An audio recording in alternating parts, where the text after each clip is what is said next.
लेता है, सारे योनि माँ के पेट से ही जन्म लेते हैं। इससे ब्राह्मण नहीं बन जाते हैं कोई माँ के पेट से जन्म लेके।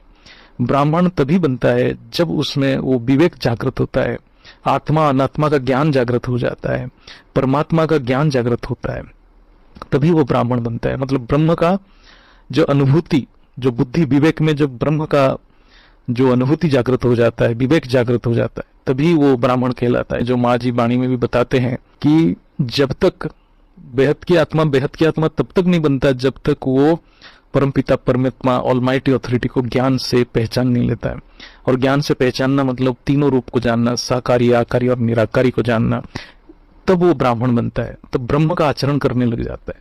और ऐसा नहीं है कि वो जैसे जान लिया तो ब्राह्मण बन गया, ऐसा नहीं है।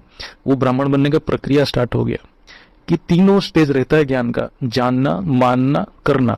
आप किसी आत्मा ने जान लिया लेकिन वो मान नहीं रहा है तो उसका ज्ञान पूरा नहीं हो रहा है। कोई ज्ञान को सुन रहा है लेकिन बात को, साकार रूप को पहचान नहीं पा रहा है तो वो मान नहीं रहा है, तो उसका ज्ञान नहीं हो रहा है। फिर मान लेना, मानना मतलब ज्ञान की अनुभूति करके जब मान लेता है, आत्मा स्वीकार करता है कि यही कल्याणकारी है, जो मेरे आत्मा का कल्याण करेगा, यही ज्ञान और यही बाप, यहीं से मुझे पावर मिलेगा और कल्याण होगा मेरा, मान लिया वो, तब उसकी ज्ञान पूरा हो गया। फिर करना मतलब उसको पुरुषार्थ करना पड़ेगा, रोज योग करना पड़ेगा, योग की अभ्यास करना पड़ेगा। करने में बहुत आत्माओं को कठिनाई होती है। इसलिए होता है कठिनाई क्योंकि करने में बहुत सारे बाधाएं हैं। एक संस्कार बाधा है, कर्म बाधा है।